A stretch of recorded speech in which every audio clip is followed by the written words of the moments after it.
El Señor esté con ustedes. Y con tu espíritu. Lectura del Santo Evangelio según San Mateo. Gloria a ti, Señor.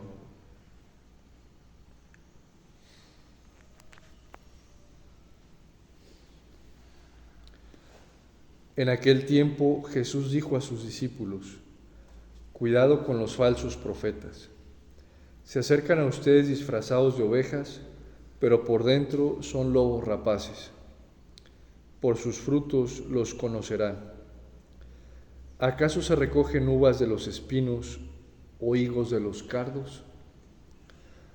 Todo árbol bueno da frutos buenos, y el árbol malo da frutos malos. Un árbol bueno no puede producir frutos malos, y un árbol malo no puede producir frutos buenos. Todo árbol que no produce frutos buenos es cortado y arrojado al fuego. Así que por sus frutos los conocerán. Palabra del Señor. Gloria a ti, Señor Jesús.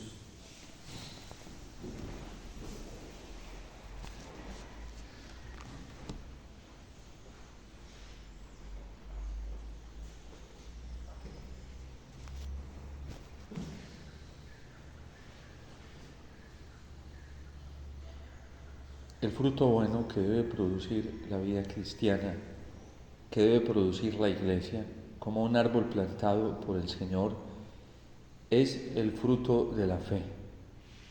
Y esa fe no es cualquier fe. Es la fe primero, como nos lo manifiesta el Catecismo de la Iglesia Católica, y hoy nos lo testimonia Abraham, es la fe en Dios, el único Dios verdadero, el único Dios que ha hecho promesas, no solamente a Abraham, sino que en Abraham también la ha hecho a toda su descendencia, y de esa descendencia nosotros también, pues hemos recibido la manifestación suprema del amor de Dios, que es Cristo, como descendiente de Abraham, descendiente de David, en quien Dios renovó constantemente la alianza a sus promesas. Promesas de salvación. Y por eso ese es el fruto que nosotros tenemos que buscar en la Iglesia. Ese es el fruto que nosotros tenemos que producir. Ese es el fruto bueno que brota de alguien que confía solamente en el Señor. El fruto de la fe en Dios, el fruto de la fe en Jesucristo, el fruto de la fe en el Espíritu Santo. Y por eso la advertencia del Señor hoy es tan providencial para nosotros y es tan diciente: cuidado de los falsos profetas. Porque los falsos profetas no anuncian, no proclaman, no manifiestan una confianza absoluta en el Señor y sobre todo en Jesucristo, en su palabra, que es la palabra revelada del Padre. Porque esos falsos profetas hoy no nos llevan a tener una completa y absoluta confianza en la Eucaristía, que es la manifestación suprema del amor de Dios. Esos falsos profetas no nos proclaman a la Iglesia como el medio, único medio que Dios nos ha dado para llegar a Él y para salvarnos. Ya los padres de la Iglesia precisamente lo habían afirmado, que fuera de la Iglesia no hay salvación. Y esta afirmación que viene de la tradición de la Iglesia, esta afirmación que nos traen los padres de la Iglesia, es una afirmación que la Iglesia ha seguido confirmando y renovando constantemente. El Concilio Vaticano II precisamente nos dice, aludiendo a esta realidad de que fuera de la Iglesia no hay salvación, porque es el árbol que Dios plantó, y es desde aquí donde se debe producir el fruto bueno de la fe, el testimonio bueno de la fe. Nos dice que hay varias maneras de asociarse a la Iglesia, e incluso hay personas que no son confesionales directa, explícita o formalmente, pero también participan de esta salvación que Dios da a través de este árbol bueno que es la Iglesia y a través de este medio que Dios ha puesto en este camino para llegar a Jesucristo y luego llegar a Él como lo es la Iglesia. ¿Y cómo sucede esto? Nos lo va a decir después San Mateo, que no todo el que diga Señor, Señor, entrará al reino de los cielos. Y lo dirá más adelante en unos versículos de este mismo capítulo 7 que estamos meditando también San Mateo. Señor, en tu nombre hemos expulsado demonios, en tu nombre hemos profetizado, en tu nombre hemos hecho milagros. Y dirá el Señor, no los conozco. La manera de adherirse a la iglesia, incluso aquellos que no la conocen, porque no han tenido la oportunidad que nosotros sí hemos tenido, es haciendo la voluntad del Padre, haciendo la voluntad de Dios como lo hizo Abraham.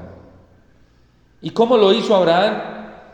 Creyendo, teniendo la certeza de que ese Dios que se le estaba manifestando era el único y que no había otro Dios igual a él, teniendo la certeza como la tuvo Abraham en su corazón por la revelación de este amor que recibió en su corazón, que solamente en este Dios hay salvación, teniendo la fe y la certeza en el corazón como la tuvo Abraham, de que solamente siguiendo la orientación de su palabra podía conseguir las promesas. Le pregunta hoy Abraham al Señor, ¿cómo sé que verdaderamente sí vas a multiplicar mi descendencia como las estrellas del cielo, si ya estoy viejo y está siendo casi que imposible, o casi no, imposible humanamente de que esto se realice por la edad que él tiene, por la edad que tiene su esposa y además porque su esposa es estéril? Será otro el que me herede, porque parece que de mí, de mi sangre, no va a salir un descendiente. Y el Señor lo motiva nuevamente a creer, a no dudar, porque yo soy tu Dios y yo te lo he prometido bajo juramento. ¿Cómo sé, Señor, que eso va a ser real?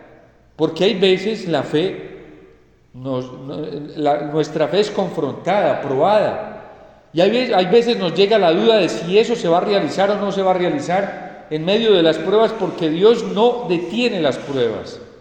Por eso le escribe San Pablo a Timoteo, en medio del sufrimiento, en medio de la presación, de estar preso en una cárcel, en medio de cadenas, y le dice San Pablo a Timoteo, no te avergüences de esta fe nunca. Aunque me veas encadenado, me veas sufriendo, aunque veas que estoy siendo probado, no te avergüences de esta fe, porque yo sé en quién tengo puesta mi confianza, y Él es fiel y no me va a fallar. Y por eso Abraham está pidiéndole al Señor de que si eso sí va a seguir en pie, la promesa que le ha hecho de acompañarlo, de multiplicar la descendencia, de estar con Él, y lo manda a ofrecer un sacrificio. Y entonces Abraham toma un ternero, una novilla, una cabra, un carnero, unas palomas y unos pichones, los parte a la mitad y los pone en un altar. Y mientras está quedando dormido, como nos puede suceder a nosotros en las batallas que hoy tenemos para mantener firme nuestra profesión de fe en el Señor, nuestra certeza, nuestra fidelidad al Señor, mientras está quedando dormido, escucha un estruendo, y es Yahvé que está pasando por en medio de esos cortes que él ha hecho. Ellos se daban cuenta que la gente se comprometía cuando cada uno pasaba o su mano por entre los dos cortes que se hacían, y Yahvé Dios pasó por en medio de esos cortes, manifestándole a Abraham, renovando la promesa que ya le había hecho y diciéndole, yo estoy contigo, no temas. Y Abraham dice que en esos momentos creyó, y por haber creído en lo que no estaba viendo, simplemente en lo que estaba escuchando de parte de Dios, porque él no dudaba de que Dios era el único y que era poderoso y que era fiel para cumplir la promesa, mientras pasó, dice que Abraham creyó y por eso fue justificado, por haber creído sin ver.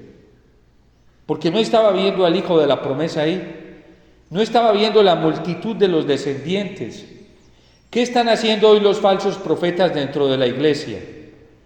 Nos están diciendo que Dios es fiel porque hay multitudes, porque hay masas, porque hay estadísticas. Lo que diría el Papa o nos advertiría el Papa Francisco a nosotros los sacerdotes de la tentación de la idolatría, el año pasado nos lo decía en la misa crismal, de lo cuantitativo, el pragmatismo cuantitativo. Parece hoy que los grupos, comunidades religiosas, cleros diocesanos, son los que cuentan con la presencia del Señor, la manifestación del Señor, porque tienen número, porque son eficaces cuantitativamente, porque se valen solamente del criterio pragmativo, es decir, lo que se ve, lo que se toca, para poder creer y decir que Dios está siendo fiel. Y parece que quien hoy está atribulado, parece que quien hoy sufre por mantenerse firme en la fe, por mantenerse fiel a Dios para no caer en la tentación y no caer en el pecado, parece que ese fuera un despreciado por Dios. La falsa profecía que hay dentro de la iglesia está arruinando la vida espiritual de más de un católico, porque a esta gente solamente son falsos profetas. Esta gente solamente anuncia un Dios de pragmatismo, de números, cosas tangibles que se pueden ver, y este no es el Dios de Abraham. Este no es el Dios que nos está anunciando Jesucristo, porque entonces nuestro Señor fue el más fracasado. Cuando entró el momento de su pasión, todos lo dejaron solo. Las multitudes no estaban, solamente estaban para ver milagros, para ver manifestaciones sobrenaturales proféticas, para ver exorcismos, liberaciones. Pero cuando ya el Señor entra en la pasión y va camino hacia Jerusalén y no hay nada de esto, estas multitudes desaparecen.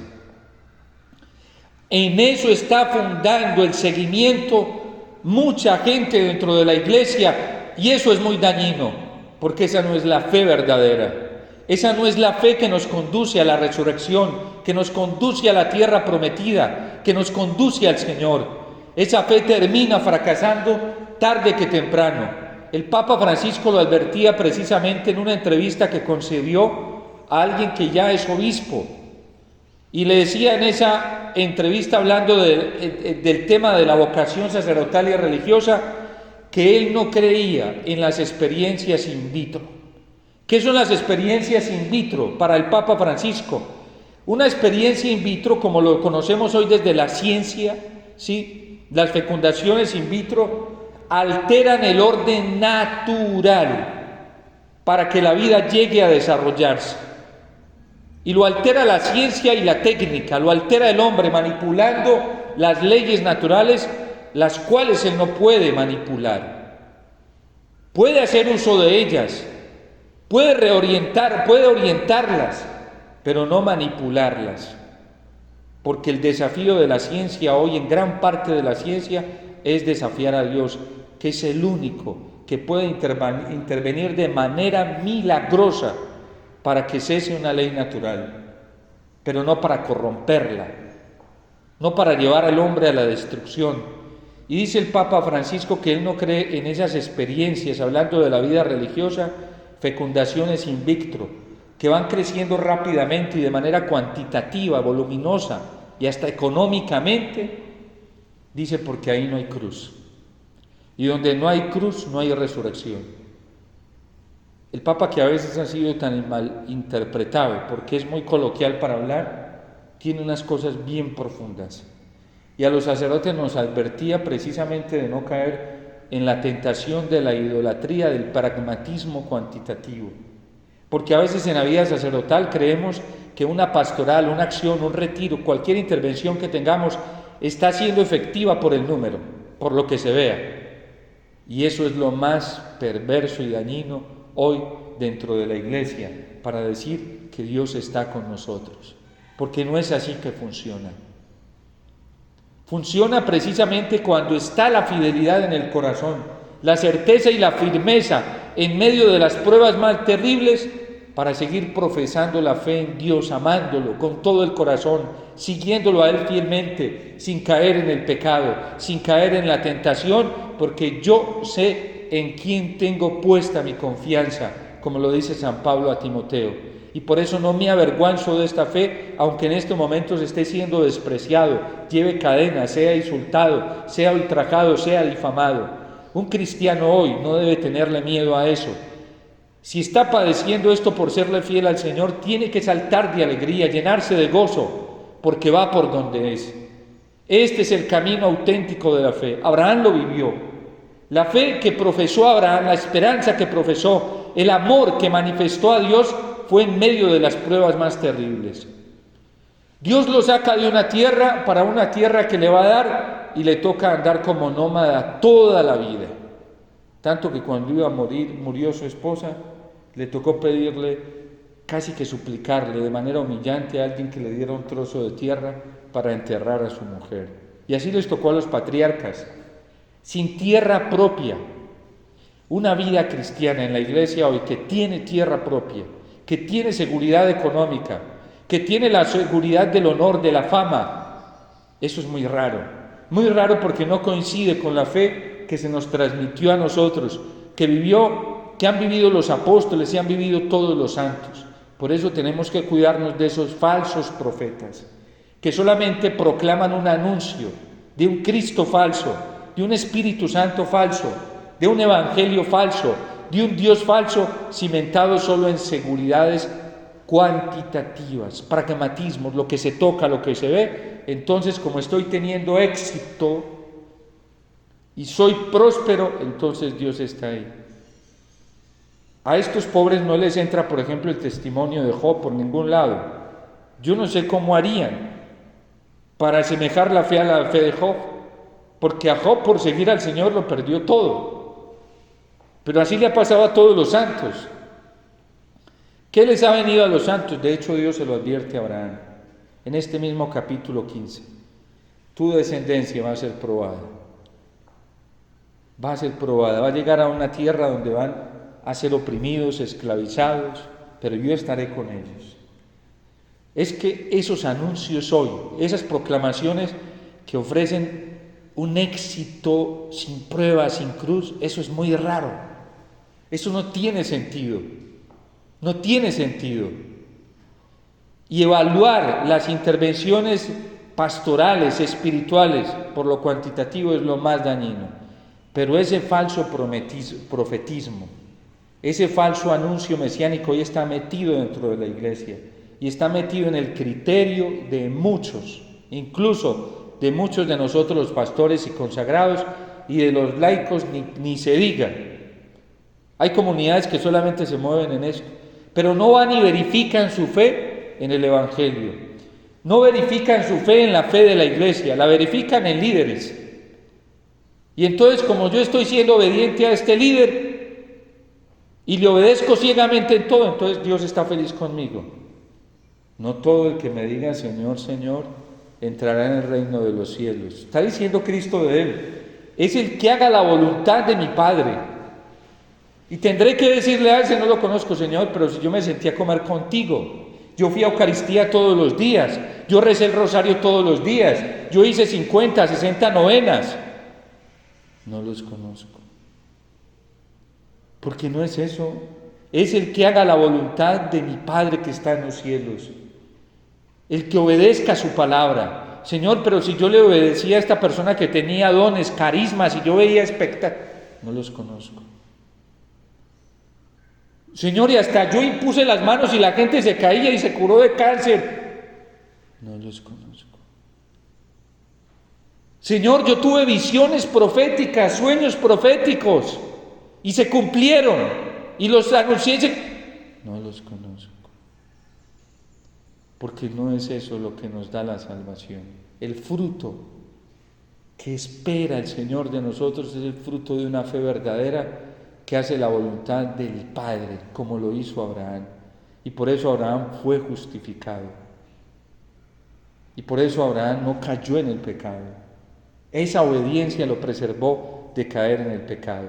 Y el catecismo nos advierte en la primera parte todo esto, declarando cuál es la fe verdadera, que la fe verdadera, nos dice el catecismo, es en Dios Padre, Dios Hijo y Dios Espíritu Santo, y que los ejemplos supremos de fe que nosotros tenemos para seguir son Abraham y la Virgen María, pero no los hombres.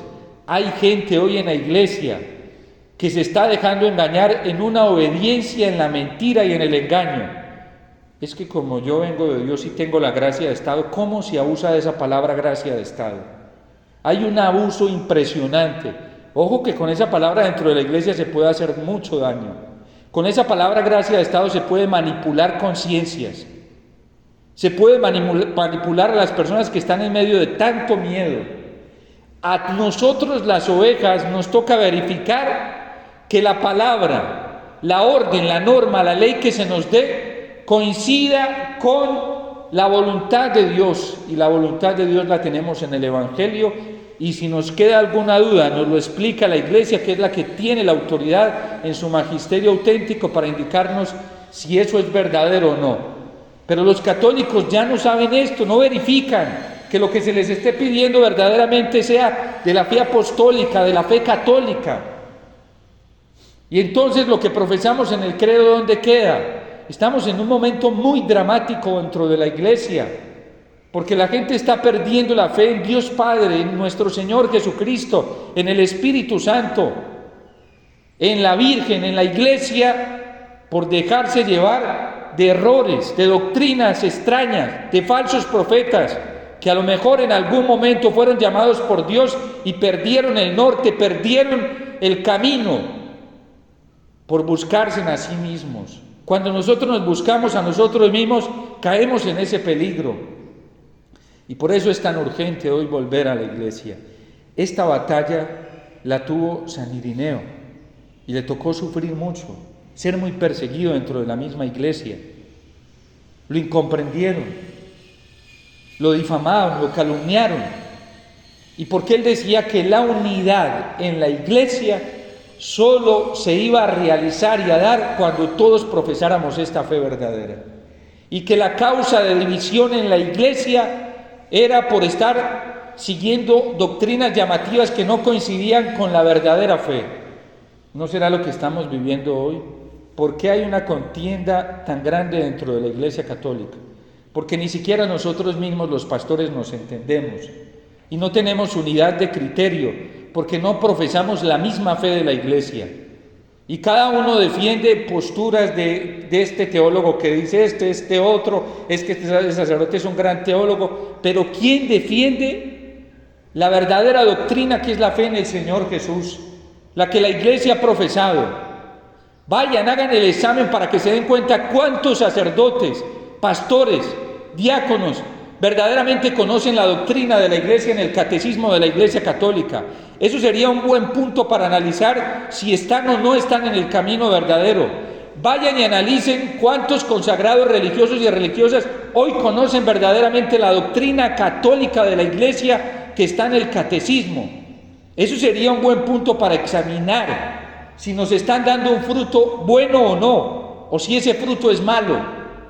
Porque lo que debe producir un sacerdote, un obispo, un diácono, un religioso, una religiosa es el fruto de la iglesia, el fruto de la fe verdadera. Vayan y pregúntenle a tantos predicadores que hay por ahí en internet, vayan y cuestiónenlos con el catecismo para ver si eso es lo que están enseñando, porque ese sería un buen punto para darnos cuenta si nos están dando frutos buenos o nos están dando frutos malos. A nosotros se nos ha encomendado, a todos los bautizados de la Iglesia Católica, reproducir la verdadera doctrina. Y por eso Pablo se lo advierte a Timoteo, a Tito, cuídate de esos. Se lo advierte San Pedro en las 2 cartas que nos da, nos advierte el primer Papa, cuídense de esos, porque están resultando falsos profetas y falsos doctores. Qué estupendo y providencial que el Papa Francisco haya declarado doctor de la unidad a San Irineo el año pasado, por una petición que le hicieron algunos cardenales, porque San Irineo, yo tuve la oportunidad de leer algún tratado de él sobre la unidad, y la batalla de San Irineo es mostrar la fe que él recibió, no su propia fe, la que él recibió, la que le transmitió el apóstol, la que le transmitió Policarpo, discípulo del apóstol San Juan. La fe apostólica. Él no está profesando otra fe ni está defendiendo otra fe. Y nosotros no tenemos por qué estar defendiendo doctrinas de hombres ni a hombres. Tenemos que defender al Señor. ni doctrinas de grupos, de movimientos, no, de consensos mayoritarios, no. Lo que tenemos que defender es la fe, cuidar la fe que se nos fue transmitida y defenderla, porque sí es un deber que tenemos todos los católicos de defender la fe, no a puños, no a modo de calumnias, de deshonestidad, porque hay gente muy deshonesta. No, desde la unción del Espíritu Santo, desde la misma Iglesia, desde la misma caridad de Cristo que viene por la gracia del Espíritu Santo. Cuidémonos porque hoy hay árboles que se presentan de buenos, pero están produciendo frutos malos y tienen mucho follaje y mucho floraje. Y hasta producen frutas, pero no sabemos si son verdaderas o no, porque a lo mejor esas frutas pueden ser dañinas como la que comieron nuestros primeros padres en el paraíso. Comieron el fruto prohibido. La Sagrada Escritura no nos dice si era una manzana o no, pero fue un fruto y tenía apariencia buena, sí, ese fruto. ¿Por qué creen que Cristo nos lo dice hoy en el Evangelio? Cuidado de esos árboles. ¿Sí? Porque un árbol malo produce frutos malos. Y en la Iglesia, ya la Iglesia ha aprendido por qué ha pasado. Árboles que aparentan con un follaje y crecen, lo que decía el Papa Francisco, esos crecimientos in vitro, alterando las leyes naturales, y terminaron dando algunos frutos bastante malos, haciéndole daño a la Iglesia y a la fe de los pobres, de la pobre gente que está débil y frágil. Hoy hay mucha gente débil y frágil en la fe. Cuídense, por favor, cuidémonos y pongamos como centro a nuestro Señor en la Eucaristía, porque ese es el fundamento central de nuestra fe. Nuestro Señor Jesucristo, que fue concebido por obra y gracia del Espíritu Santo, que nació de Santa María Virgen, que fue muerto, padeció, fue muerto y resucitado, y que ese misterio pascual, pasión, muerte y resurrección, se realiza en el altar de la Eucaristía cada que venimos juntos con alegría a celebrar. Es el único sacrificio, el único, no hay más, el único sacrificio agradable al Padre. Y eso la Iglesia lo lleva testimoniando, enseñando más de 2000 años. No hay otro sacrificio. Así como Abraham, que el Señor pasó por el medio, confirmándole que ese era el sacrificio agradable para él y que él iba a cumplir la promesa, hoy en esta Eucaristía Dios pasa nuevamente para darnos esa certeza a todos nosotros, porque esta es mi sangre, sangre de la nueva alianza, de la alianza nueva y eterna, que se derrama por vosotros, y actualícenlo en memoria mía. Eso fue la orden que nos dio nuestro Señor, y esa es la que estamos haciendo, y esa es la que le agrada al Padre, la que pone feliz al Padre y nos trae, sin mérito nuestro, por los méritos de Cristo, todo el cumplimiento de las promesas del Padre Celestial. Cantemos como el salmista hoy, que canta con alegría, diciendo que Dios es fiel a sus promesas, porque el Señor nunca se olvida de ellas. Dios te salve María, llena eres de gracia, el Señor es contigo, bendita tú eres entre todas las mujeres, y bendito es el fruto de tu vientre, Jesús. Santa María, Madre de Dios, ruega por nosotros